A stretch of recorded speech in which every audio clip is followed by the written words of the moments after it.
Wow, happy January. Happy 2023. We made it. This is our monthly angel update and something new in case you didn't see it on the email list starting in about a week for February. There'll be a new angel transmission subscription for monthly if you want something every week from the angels.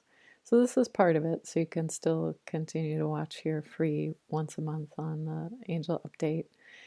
And then there's the play shop is the first Saturday of the month, and that is typically a more in-depth dive into something, and the topic's usually announced in advance, still angel channeling. And then starting February, there'll also be 2 Friday afternoons that we're adding of angel channeling. Feels like it's going to be something like tools or meditations, so some of those deep dives into exploring ourselves in the new universe. I don't know how to say that more concretely. There's just a lot that's open to us now in the energetics, and so exploring what that is and practicing it. So that usually Angels Ariel or Raphael will walk us through one tool or meditative practice so that we can learn how some of the things that are open to us in the new energies and start practicing being more unlimited in a very tangible way in our lives. So watch out for the emails. There'll be a coupon coming on the 25th on Wednesday. There'll be an email with how to sign up if you're interested in that. For those of you who are new, this is Adria. This is our monthly angel update, and I'm a conscious channel of Angels Ariel and Raphael, and they'll let you know who's speaking.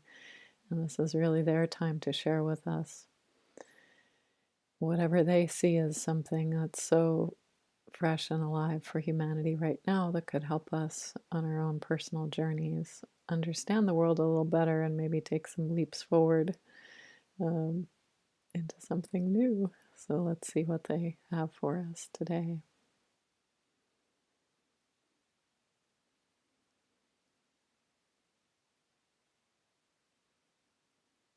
This is Angel Raphael. Take a moment to breathe in here. You are in the presence of angels. One of the things that we're going to be remarking upon again and again in this year is you are in the presence of angels, not just this particular angel, this particular channeled angel, but your own angel team is with you, has been with you since that moment when your mother's placenta broke, and your angel team came in for you. And they will be with you all the way through whatever transitions happen after the body ends its journey here. And you continue. So you have your guides who are familiar. We want you to become more and more viscerally aware your angels are with you. Your angels who have been with you since birth. They're very familiar. They're a team that was handpicked by you and others to be of particular service, particular worth and value and import for your life right now here. So angels do have specialties, and we're matched with you for that. Those things you want to learn and grow into in this life. So very, very lovely to become aware of your personal energetic angelic team and other guides, because in addition to the wider guidance about what's happening on the planet and with humankind, your angels have specific energetic advice, whether you hear it in terms of words or nurture or prompting or synchronicities. They have very, very specific, focused ways of walking with you in this life and helping your journey if you want that. It's never forced on you. They will be with you regardless, but their help is never forced. You don't have to accept it. Um, Good.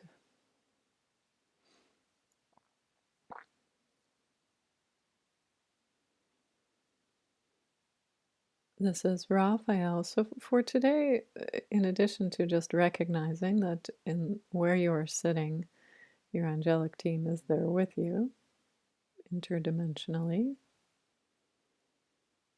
In this year, we'll use this January update to speak a little bit about some of the themes coming up in this year.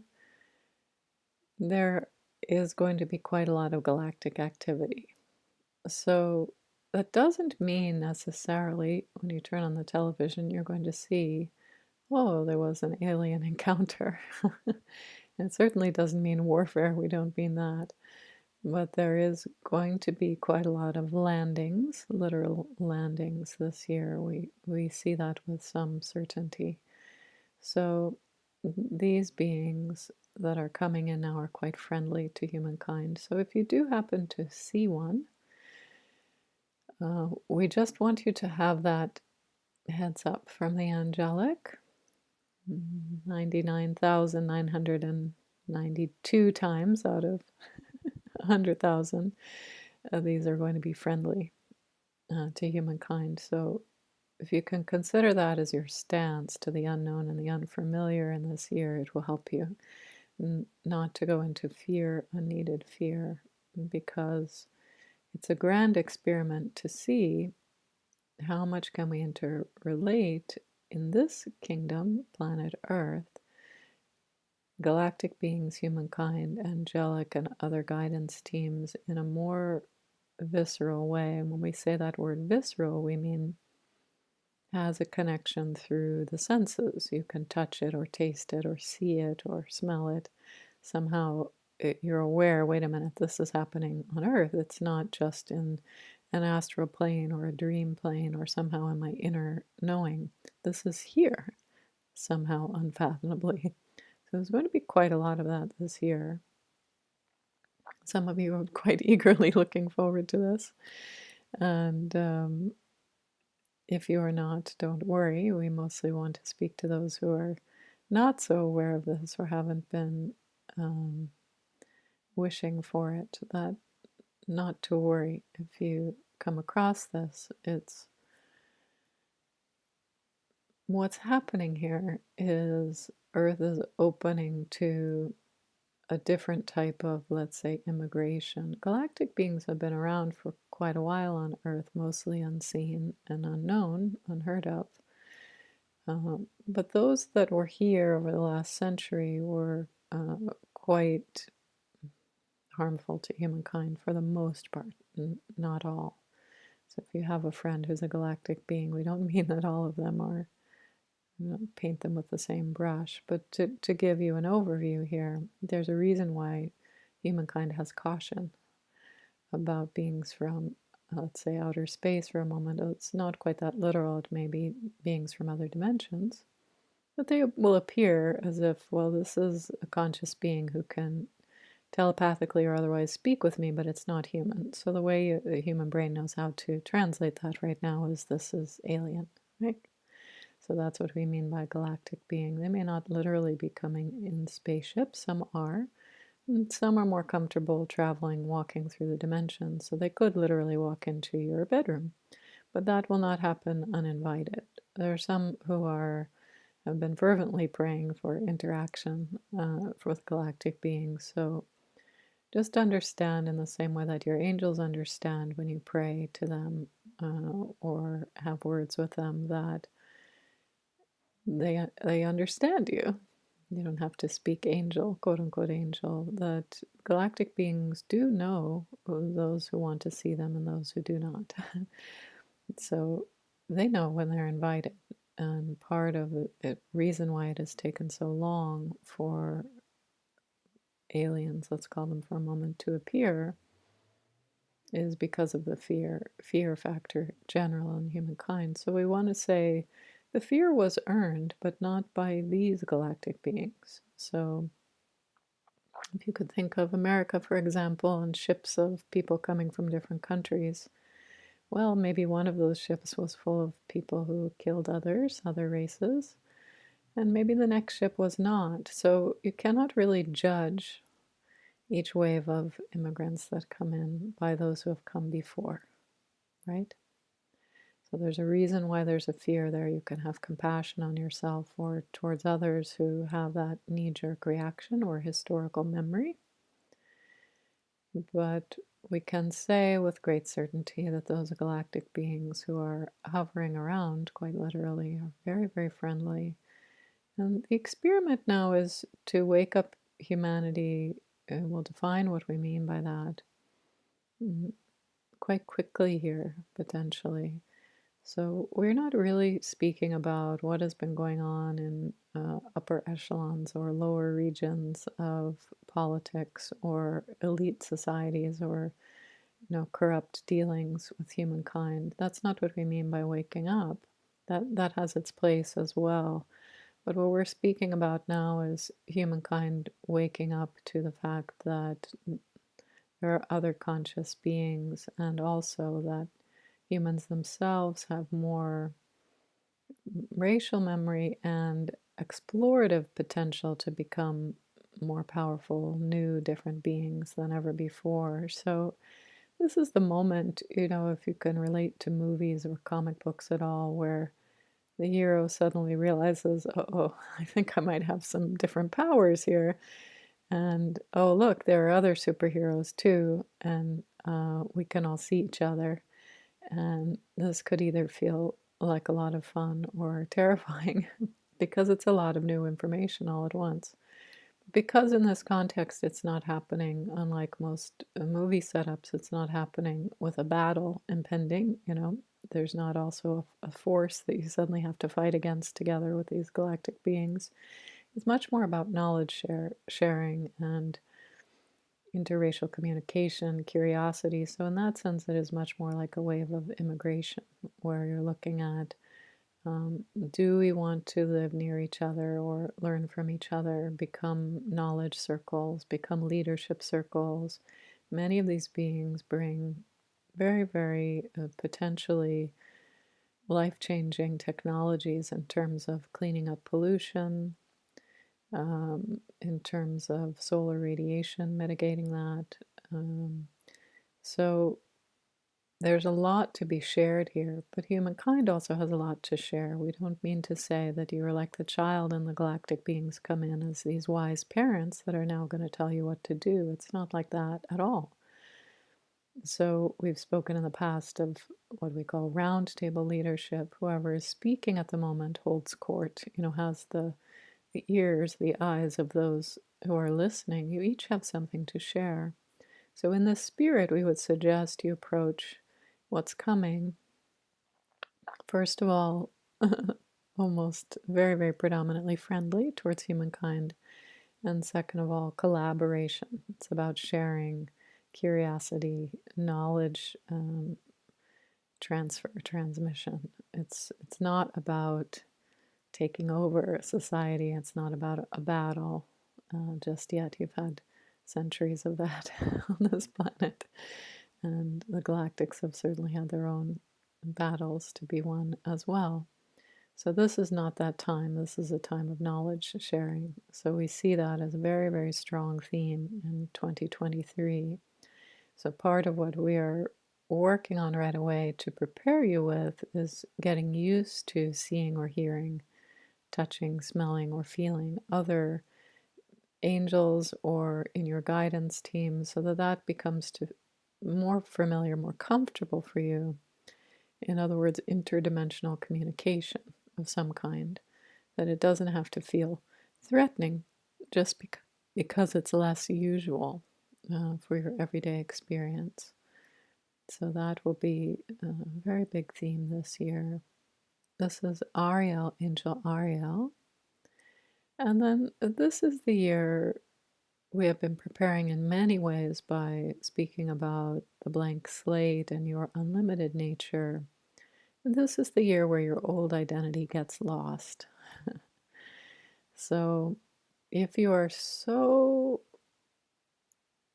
steadfast in clinging to who you have always known yourself to be, especially your limitations, especially any sense of victimhood or crimes against humanity, or ill will towards you, those kind of negative impressions about your identity and your limitations here in this life, that's going to fall away very severely. So, any loss of identity can either feel completely freeing or very bewildering.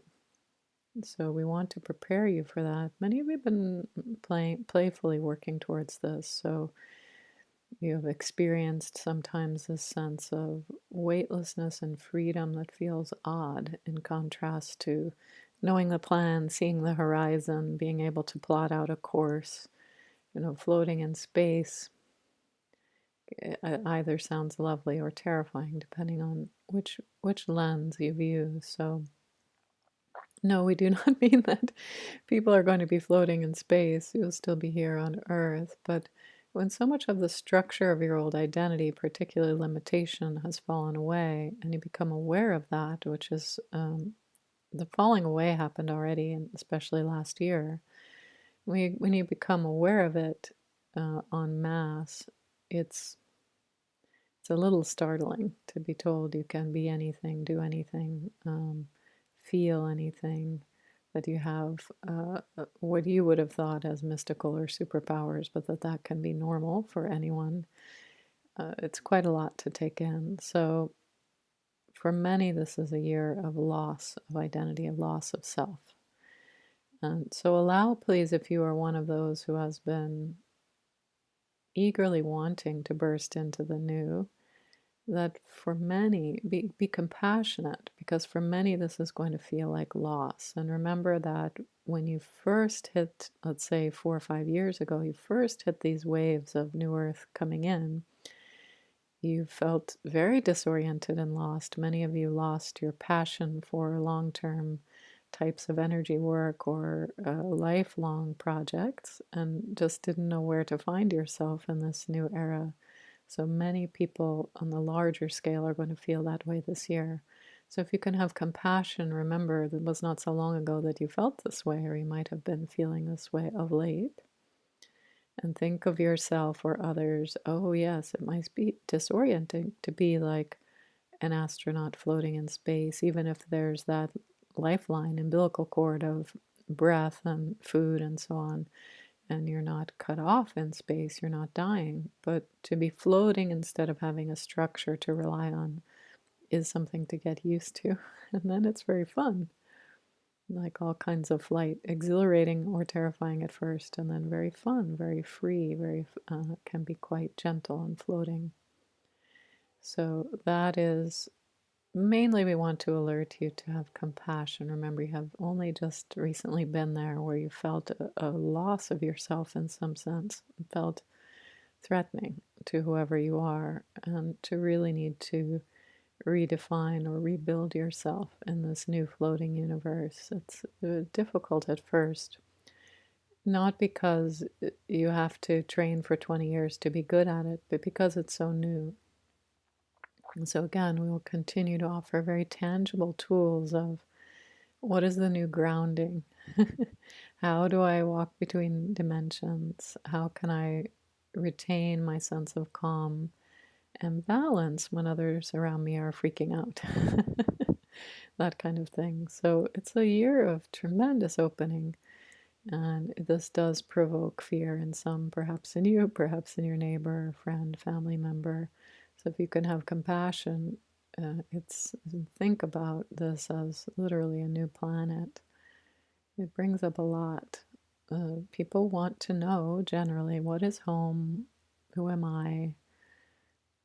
Even those who love to adventure and travel, there is this ground or floor of identity around who I am and who I'm bouncing back against, who I'm traveling away from, even, that creates this playing field for sanity and a sense of security. Yeah, I'm rebelling against everything I've ever known and perhaps doing something differently than my parents did. These are for the adventurers, but I know that because I'm defining myself based on some platform here, structure, parental structure, societal structure.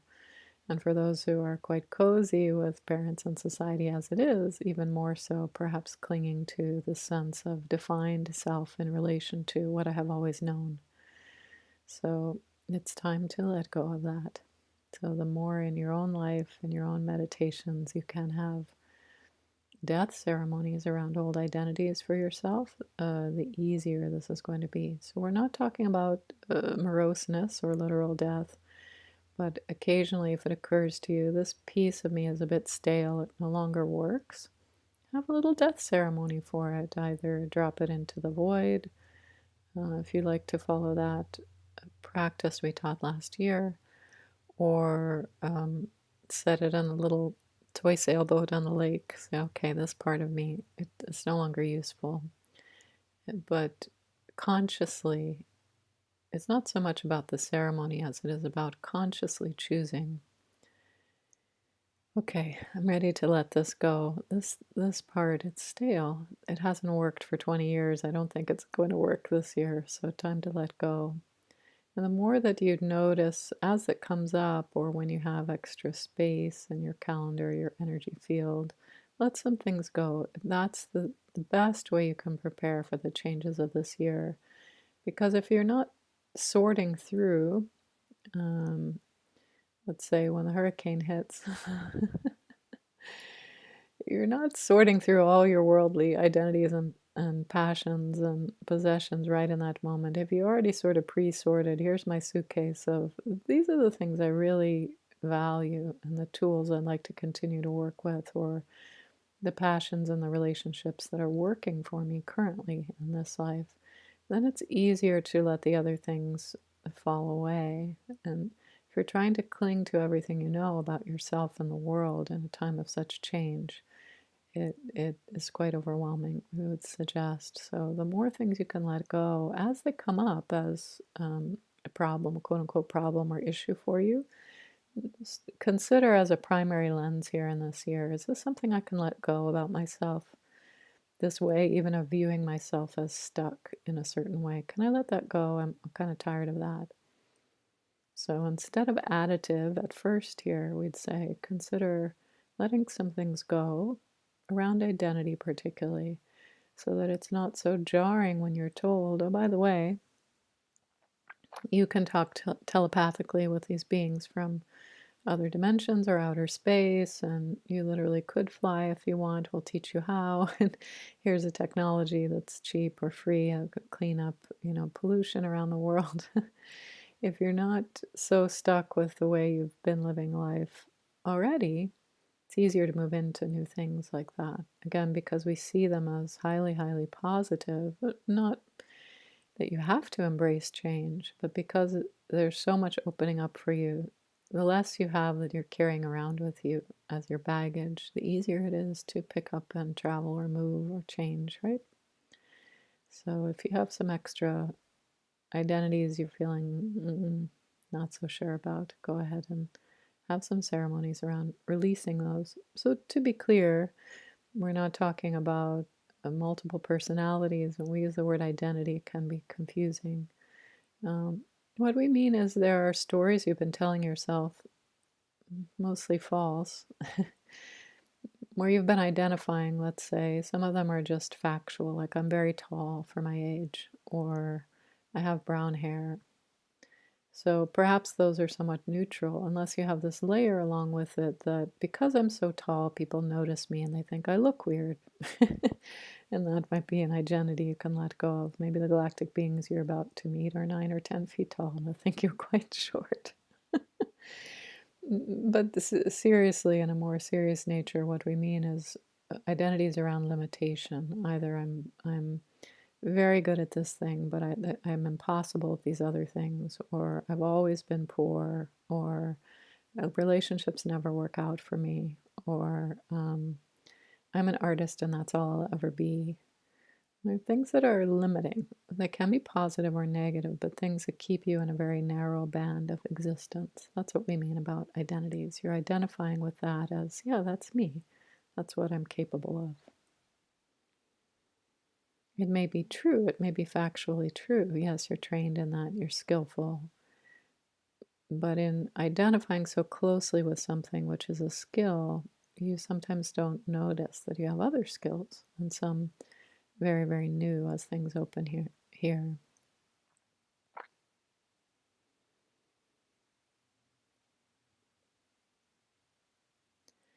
This is Raphael. Good. So, a year of exploration and wonder. Let's give it that title. uh, yes. So, if you're going to go exploring and expressions of the new, it's easier to leave some things behind so you don't have to. Um, we'll keep with the moving or traveling example here. You don't have to keep an apartment for all your things. If you're setting off and you don't know for how long, you just have a few things with you. It's easier. So we mean that energetically. The less things you feel so certain about yourself about. So what you can do instead is have some light identifications, ones that you like, easy to pack and take with you. For example, I'm a compassionate being. I love that about myself. Okay. But it's not all that you are, and you're ready to let it drop as needed. So that's just sort of a lightweight thing you can pack with you. It's not that you have to leave everything you know about yourself behind, but keep it not so fixed when you can. So, especially when things bother you, either a circumstance or how you're relating in the world in the next few months, consider if there's a way that you can call it a pattern of identification that can be let go of. Because the energies are calling for that, and you'll find that's easier now than at most times since your birth to let go of identification.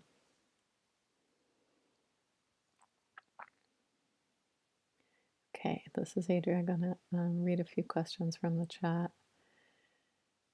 Are angels then part of the galactic beings? This is Raphael. So, angels are a particular category. We would call them interdimensional because we exist on Earth with you, but typically you cannot really see us on the same plane that you are in. Some can, and we're working with you to be able to do that more readily all the time. But so, strictly speaking, the angels, although they exist in other planes, the angels who are with you are Earth angels. They're interdimensionally with you on Earth, so we would not call them galactic beings, but we would say they're in the same category in the sense that they are friends, friendly, and collaborative with humankind.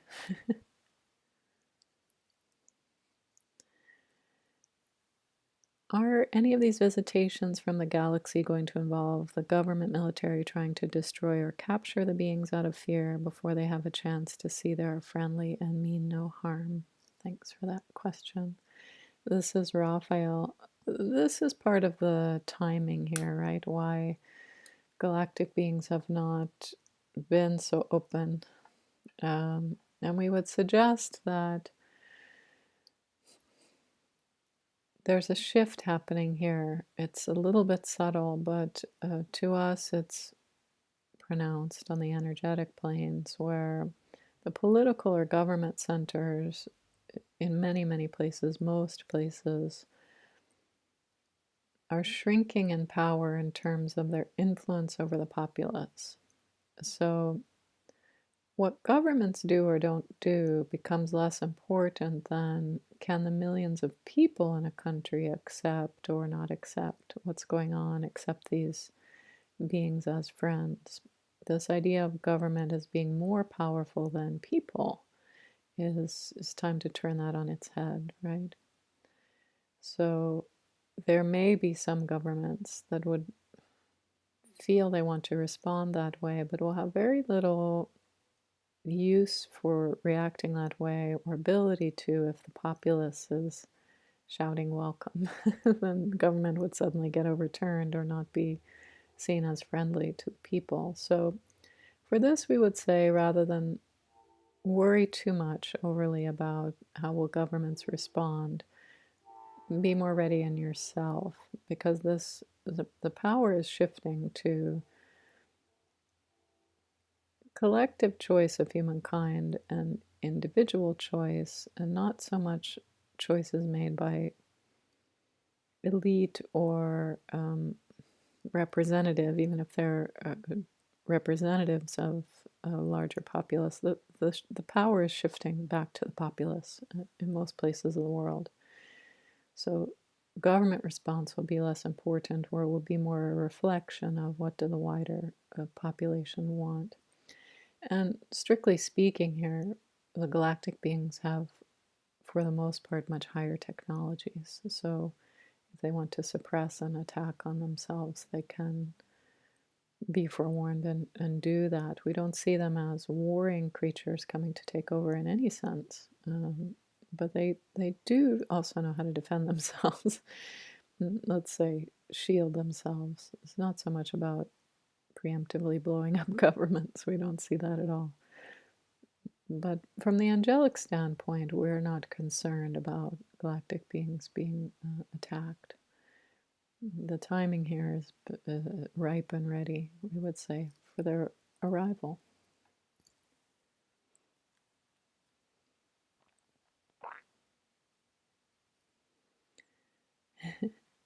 A couple more questions in the chat. I think we might wrap up. Will they be allowing us to see and or board their ships this year? Will these beings be limited as to how long they can stay on Earth because of vibrational differences, or are they actually coming to stay in some cases like other immigrants?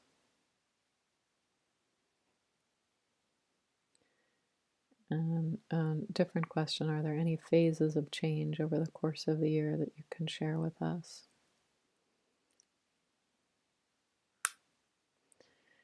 This is Raphael. To answer the last question first, humanity is so off the roadmap in a sense. It's difficult to predict the way you could predict with astrological cycles. Well, there will be this season and then something coming next. This vibrational freedom is so strong now.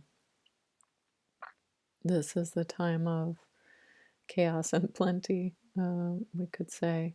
So, where your unlimited potential becomes so palpable. So that's the plenty, because you can have what you want when you want it. And then the chaos part is not being bound to old rules and structures.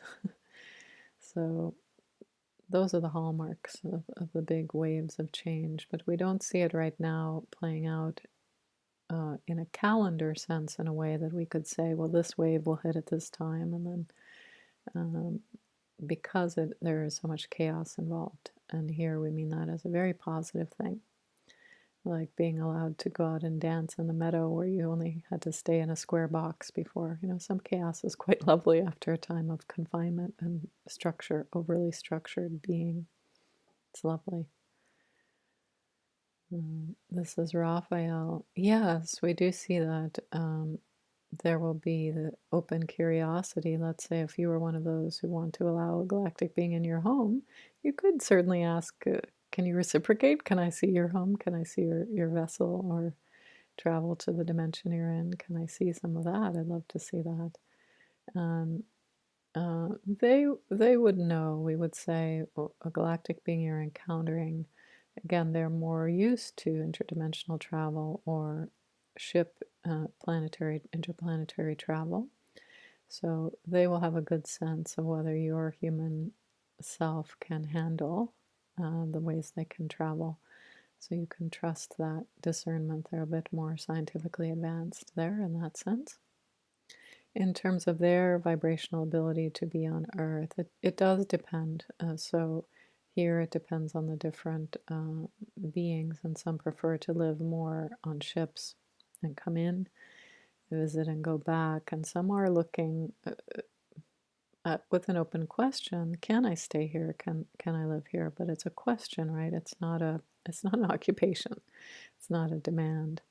So it's a question, and again, these are not homeless galactic beings. So if it doesn't work out, if for humankind it's too much or just not the right timing still, then these beings have other places they can live for the most part, at least their ships, right? And some have lost planetary systems, but for the most part, these are the explorers among their races. So they're looking for those who are curious about them and to learn more about Earth, and is there interrelating possibilities here to share knowledge, to share what you might call friendship or leadership councils in a more galactic sense.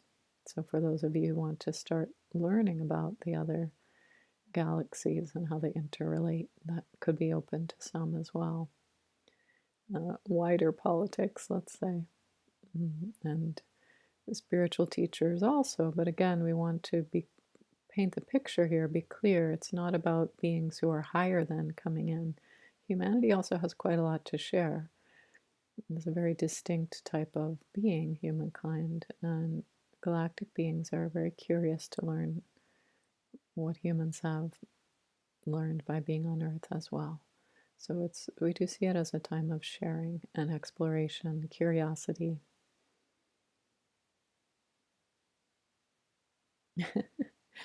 Okay, so the angels are asking me to end. That seems like a good, tantalizing ending place. Oh my gosh, it's so curious now. Um, Beautiful. Just want to say thank you to all of you for tuning in and being part of this great wave of exploration and openness to change and what's up, what's new for humankind, and love being with you in this time with the angels. I'm so grateful to these master teachers, the angels that we have speaking with us.